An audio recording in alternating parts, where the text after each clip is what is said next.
السلام علیکم اسٹوڈنٹس، آج کا جو ہمارا ٹاپک ہے وہ ہے جی نام دیو مالی۔ نام دیو مقبرہ رابعہ درانی، اورنگ آباد، حیدرآباد، دکن کے باغ میں مالی تھا۔ مقبرے کا باغ میری نگرانی میں تھا۔ میرے رہنے کا مکان بھی باغ کے احاطے میں ہی تھا۔ میں نے اپنے بنگلے کے ساتھ چمن بنانے کا کام نام دیو کے سپرد کیا۔ میں اندر کمرے میں کام کرتا رہتا۔ میری میز کے سامنے بڑی سی کھڑکی تھی، اس میں سے چمن صاف نظر آتا۔ لکھتے لکھتے کبھی نظر اٹھا کر دیکھتا تو نام دیو کو اپنے کام میں مصروف پاتا۔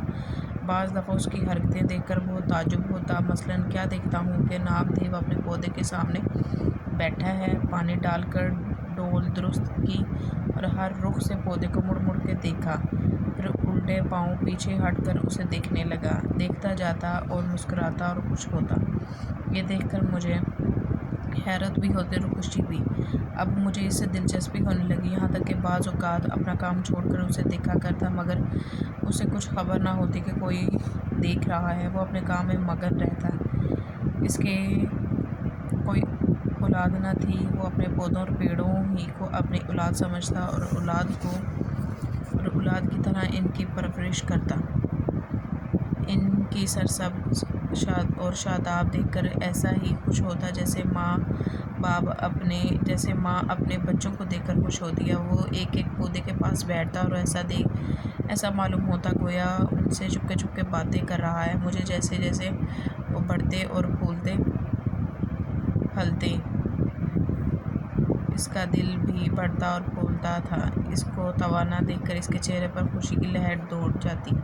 کبھی کسی پودے میں اتفاق سے کیڑا لگ جاتا تو اسے بڑی فکر ہوتی۔ بازار سے دوائیں لاتا، اس پودے کی ایسی سیوا کرتا جیسے کوئی ہمدرد اور نیک دل ڈاکٹر اپنے عزیز بیمار کی کرتا ہے۔ ہزار جتن کرتا اور اسے بچا لیتا جب تک وہ تندرست نہ ہو جاتا اور اسے چین نہ آتا۔ باغوں میں رہتے رہتے اسے جڑی بوٹیوں کی بھی شناخت ہو گئی، خاص کر بچوں کے علاج میں اسے بڑی مہارت تھی۔ وہ خود بھی صاف ستھرا رہتا اور ایسا ہی اپنے چمن کو بھی رکھتا۔ کیا مجال جو کہیں گھاس پھوس یا کنکر پتھر پڑا رہے، غرض سارے چمن کو آئینہ بنا کر رکھا۔ باغ کے داروغہ عبدالرحیم خان خود بھی بڑے کارگزار اور مستعد شخص ہیں اور دوسروں سے بھی کھینچ تان کر کام لیتے ہیں۔ اکثر مالیوں کی ڈانٹ ڈپٹ کرنی پڑتی، ورنہ ذرا بھی نگرانی میں ڈھیل ہوئی، ہاتھ پر ہاتھ رکھے بیٹھ گئے یا سائے میں جا لیٹے۔ لیکن نام دیو کو کبھی کچھ کہنے سننے کی نوبت نہ آئی۔ وہ اپنے کام میں لگا رہتا، نہ ستائش کی تمنا نہ صلے کی پرواہ۔ ایک سال بارش کم ہوئی، کنوؤں میں پانی برائے نام رہ گیا، باغ پر آفت ٹوٹ پڑی، بہت سے پودوں اور پیڑ تلف ہو گئے۔ تلف کا مطلب ہوتا ہے برباد۔ جو بچے رہے وہ مرجھائے ہوئے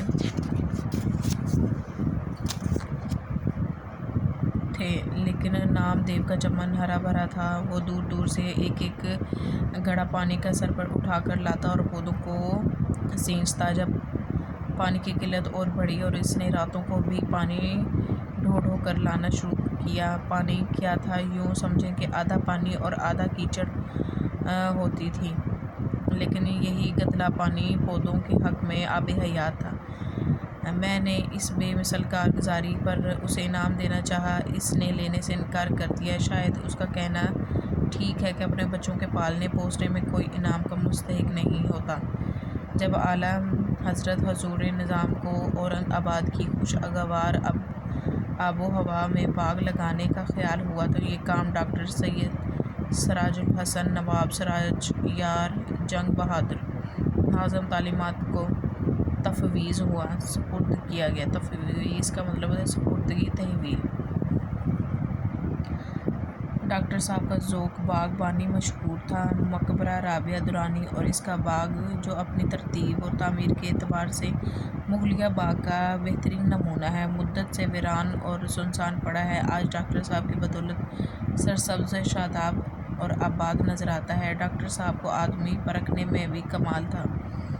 وہ نام دیو کے بڑے قدردان تھے۔ اسے مقبرے سے شاہی باغ میں لے گئے۔ کئی نگرانے کار اور 20 مالی ڈاکٹر صاحب کی شاہی باغ کو حقیقت میں شاہی باغ بنانا چاہتے تھے۔ یہاں بھی نامدیو کا وہی رنگ تھا۔ اس نے نہ فن باغبانی کی کہیں تعلیم پائی اور نہ ہی اس کے پاس کوئی سند یا ڈپلومہ تھا، البتہ کام کی دھن تھی، کام سے سچا لگاؤ اور اسی میں اس کی جی تھی، بس یہ تھا اور اس کا کام۔ ایک دن نامعلوم کیا بات ہوئی کہ شہر کی مکھیوں کی یورش کا مطلب ہے حملہ۔ سب مالی بھاگ کر چھپ گئے۔ نامدیو کا کام میں لگا رہا۔ اسے کیا معلوم تھا کہ قضا اس کے سر پر کھیل رہی ہے۔ مکھیوں کا غضبناک جھلڑ جھنڈ اس کے قریب ٹوٹ پڑا ہے، اتنا کاٹا کہ وہ بے دم ہو گیا اور اس میں جان دے دی۔ وہ بہت سادہ مزاج، بھولا بھالا تھا۔ اس کے چہرے پر بشاشت، تازگی، فرحت اور لبوں پر مسکراہٹ رہتی۔ چھوٹے بڑے ہر ایک سے جھک کر ملتا۔ غریب تھا اور تنخواہ بھی کم تھی، اس پر بھی اپنے غریب بھائیوں کی بساط سے بڑھ کر مدد کرتا رہتا تھا۔ بساط مطلب حیثیت، اوقات۔ کام سے عشق تھا اور آخر کام کرتے کرتے ہی اس دنیا سے رخصت ہو گیا۔